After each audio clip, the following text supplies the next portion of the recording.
working from home, you know that video calls are the new normal. So how to look your best in minutes? That is the million-dollar question. I'm here with Jackie Stafford, my good friend and celebrity style expert, and she is going to show us how to look like $1,000,000 virtually. Hey, Jack, how are you? Hello, my darling. Why is it so important that we put our best foot forward and we don't show up in our pajamas?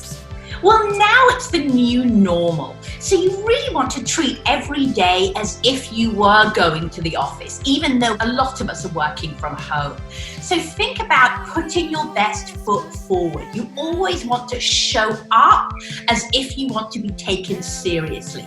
If you're dressed down and dressed sloppy, sometimes it's hard for your co-workers to see you as somebody who's working really hard from home, even if you're not. What about if you oversleep or you're feeding your children and you say, oh my goodness, I have 5 minutes to get on this call? What is your best piece of advice? Okay, I'm going to give you 3 tips that can help you really, really quickly. Tip number 1, always find a brightly colored top. The reason that is important is it just gives your skin that luminosity and just makes you look more inviting. Don't even worry about the bottom half. You can't see it anyway. The next tip is put on a bright, vibrant lip color. What it does is add luminosity to your skin and just really wakes you up. It doesn't matter how tired you are. The third tip, if you have no time to wash your hair or style it or blow it out, just throw a scarf on. You can do a turban, you can add a hairband. It helps hide these pesky roots that have appeared since we've all been here at home. But 3 quick ways to make a difference. So the setup of the virtual meetings are just as important as your appearance. What are your tips for setting up the Zoom calls, for instance? Important things to remember. 1, when it comes to your camera, you should try and keep the camera as elevated as possible. You basically want to have it slightly above eye level.